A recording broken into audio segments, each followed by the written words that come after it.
Chris Birch, and this is the 2021 KTM 1290 Super Adventure R.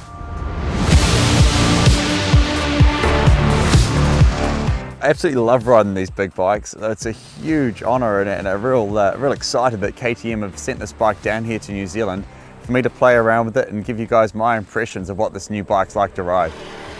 So the key changes to this bike from the previous model is all in the chassis. They've got a shorter frame and a longer swing arm. Trails that previously I would have been having to put a lot of rider input in to keep the bike stable, to manage the bike. Now I can just blaze straight through with no concern, relax, just letting the bike cope with it. More efficient riding, easier riding, happy time.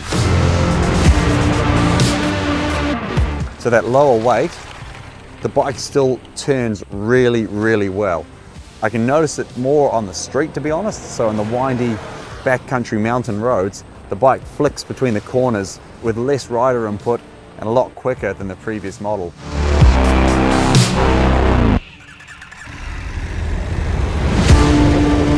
I think a big improvement with this bike as well is in the styling. So I really like the blue, a bit of a nod to the old 990s. We've got a bit of the rally bike coming in through here, that sort of rally DNA that KTM is very proud of working through in this bike. And the all new headlight, I think the bike looks great. So ergonomics wise, quite a lot of changes, and the most noticeable thing is that lower seat height. Now I'm reasonably tall, but even so I still appreciate being able to get both feet to the ground in these difficult off-road situations.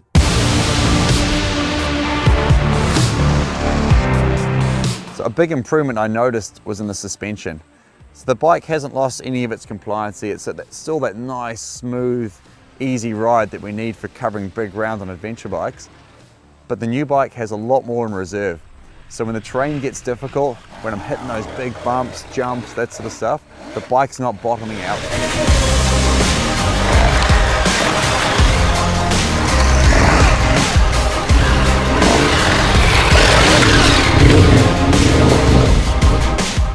You don't reach its limits. That gives you more confidence to attack the trail, more confidence to go rougher places, and it's fully adjustable. So we have external preload adjusters, so we can adjust the preload of the fork really easily. That makes quite a big change to how the bike behaves. Pretty easy to dial that in nice and quickly. We've got compression and rebound external adjusters, separate adjusters, and you can play around with these as you're riding along. You don't have to get underneath to do that. So it's a huge range of adjustability and really easy to dial this bike in to what you want the bike to do for your terrain, your riding style, and for your intended use. A new feature to this bike is rally mode. Rally mode is fun. So you put the bike into rally mode and now you have full control over the amount of traction control that you want to have as you're riding along. Makes the ride better. You don't have to stop to change your ABS settings. You don't have to stop to change your traction control and your power mode settings. And that makes life, in my mind, that makes it safer.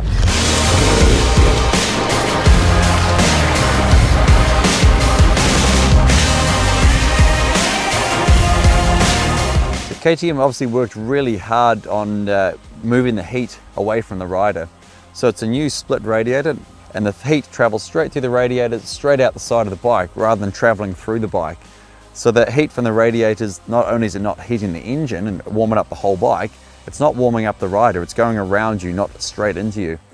My impressions on the KTM 1290 Super Adventure R so far, it's that same awesome LC8 V-twin engine. Huge amounts of torque, huge amounts of power, amazing engine to ride. But it's housed in a better chassis and a better package that makes the bike easier to ride, more stability, more agility. When we get into the difficult stuff, when we get into the really tight, nadgery terrain, windy roads, windy trails, quick direction changes, that agility really comes into play, and that's that low center of gravity.